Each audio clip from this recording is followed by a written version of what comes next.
జై శ్రీమన్నారాయణ. బాలాజీ ప్రేక్షకులందరికీ నమస్కారం. చాలామంది పూజ గది గురించి అడుగుతున్నారండి. అమ్మ, పూజ గది కట్టుకుందాం అనుకుంటున్నాం, మేము ఆల్రెడీ ఇల్లు కట్టేసుకున్నాం, కానీ ఎలాగోలాగా పూజ గది సెట్ చేసుకుందాం అనుకుంటున్నాం. మేము ఇల్లు కట్టుకుందాం అనుకుంటున్నాం, కానీ పెద్ద పూజా మందిరం కావాలి మాకు. మీరు ప్లాన్ గీసిస్తారా అమ్మ? పూజా మందిరం ఖచ్చితంగా ఉండాలమ్మా. మాకు పూజా మందిరం ఒక రకంగా చెప్పాలంటే చిన్నగా వద్దు అనేసి ఇలా చాలా రకాలుగా అడుగుతున్నారు. ఒకటి గుర్తుంచుకోండి, చాలామందికి ఒక రకంగా చెప్పాలంటే తెలియని విషయమో తెలుసున్న విషయమో నాకైతే తెలియదు, కానీ ఏంటి అని అంటే, ఏ ఇంటికైనా సరే నిర్మాణం జరిగినప్పుడు శంకుస్థాపన చేస్తారు చూసారా. శంకుస్థాపన చేసే దాంట్లో కూడా చాలా ప్రాంతాల్లో చాలా రకాలుగా చేస్తున్నారు, కానీ కొన్ని దోషాలు తెచ్చుకుంటున్నారు. ఏంటి అని అంటే, ఇప్పుడు కొంతమంది నడిచే నడకలో శంకుస్థాపన చేయాలి అనేసి అంటున్నారు. కొంతమంది ఏం చేస్తున్నారు అంటే, నడిచే నడక అంటే ఉత్తరానికి కావచ్చు, తూర్పుకి కావచ్చు, అది వేరు. మీరు శంకుస్థాపన మాత్రం అంటే మిడిల్ తూర్పుకి మధ్యకు వచ్చేటట్టు చేయాలి అనేసి అంటున్నారు. కానీ అలా కాదండి. మీరు పూజా మందిరం కూడా, ఎందుకు పూజా మందిరం గురించి నేను చెబుతున్నానంటే, పూజా మందిరము, పూజ, శంకుస్థాపన అనేది ఆ ఇంటి యజమానికి బలాన్ని ఇస్తుంది. ఇది అందరికీ తెలిసిన విషయమేగా. అయితే సపోజు మీకు వచ్చేటప్పటికి శంకుస్థాపన ఎక్కడ చేస్తారు అంటే, నేనైతే ఎక్కడ చేయిస్తాను అని అంటే కనుక, తూర్పులో మీకు ఈశాన్యానికి ఒక అడుగు కానీ ఒక అడుగున్నర కానీ వదిలేసేసి, లేదు అని అనుకుంటే కనుక అక్కడ తలుపు పెట్టేలాగా ఉంటే కనుక దాన్ని పక్కకు వచ్చిన తర్వాత మీకు నేను శంకుస్థాపన చేయించిన తర్వాత అక్కడే చక్కగా మీకు పూజకి మందిరం, మీరు జాగ్రత్తగా వినండి, మందిరం పెట్టుకుంటానికే మీకు అమ్మ ఇలా మందిరం పెట్టుకోమని చెప్తాను తప్ప పూజ గది కట్టుకుంటాను అంటే నేను సశాస్వర్గం ఏదో అంటారు చూసారా, అంత్యనిష్ఠూరం కన్నా ఆది నిష్ఠూరం మేలని నేను ముందే చెప్పేస్తా. అమ్మ, మీరు పూజ గది కట్టుకుంటానికి కుదరదు.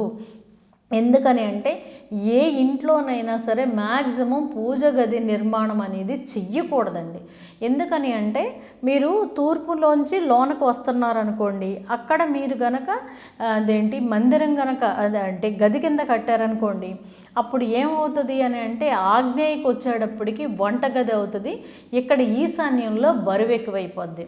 అలాగే ఉత్తరం నుంచి లోనకు వచ్చారనుకోండి, లోనకు వచ్చేటప్పుడు అక్కడ గనక పూజ గది గనక కట్టారనుకోండి, మీకేమవుతుందంటే లోనకు వచ్చేటప్పుడు ఇంటి సింహద్వారం ఉత్తరం అయితే గనక మీకు పెరటి ద్వారం కూడా దక్షిణం ఉంటే ఈ రెండు కనిపిస్తూ ఉన్నాయి అనుకోండి, అప్పుడు అంటే ఈదులోంచి వచ్చే వాళ్ళకి దొడ్డి వైపునున్న లక్ష్మీదేవి లేదంటే పెరటి గుమ్మం గనక కనిపించినట్టయితే సాక్షాత్తు లక్ష్మీదేవి ఆ ఇంట్లో తాండవం చేస్తుంది.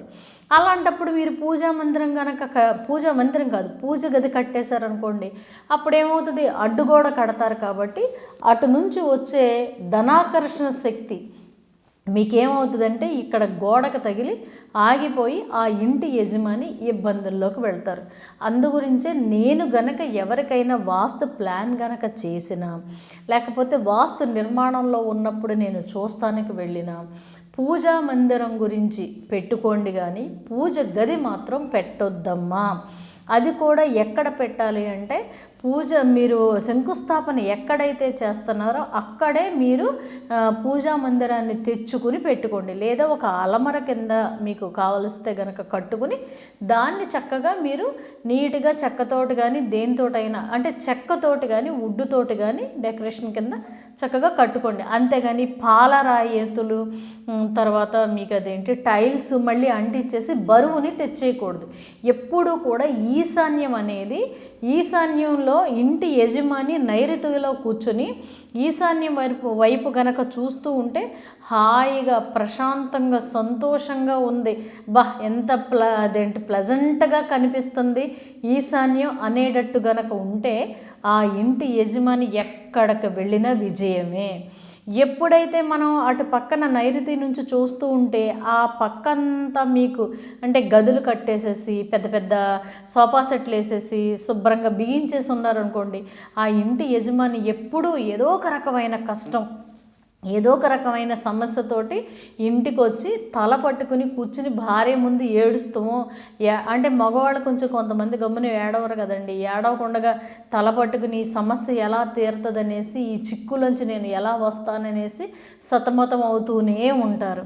అది మనం చేసుకున్న నిర్మాణం, మనకు అందం కావాలి అని అనుకోవటం వల్ల మనం చేసుకుంటాం వల్ల. కాబట్టి ఇలాగా ఎట్టి పరిస్థితుల్లోనూ ఏ ఇంట్లోనూ కూడా పూజకి మందిరమే తప్ప పూజకి గది మాత్రం కట్టుకోకండి. కట్టుకుంటం వల్ల చాలా రకాల ఇబ్బందులు పడాల్సిన పరిస్థితి వస్తుంది.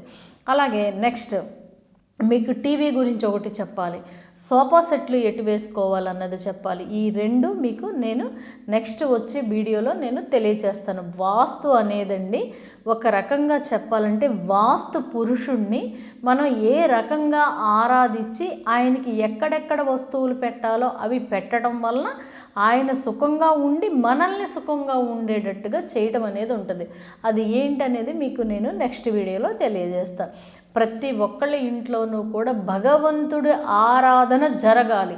అది మందిరంలో తేలికపాటి చక్కటి మందిరంలో జరగాలి తప్ప మీరు పూజకి గదుల కింద కట్టేసి చెయ్యకూడదని, ఇలాంటి కష్టాలు పడేవాళ్ళు కనుక ఉన్నట్టయితే దాన్ని కొంచెం మార్పు చేసుకోమని కోరుకుంటూ జై శ్రీమన్నారాయణ.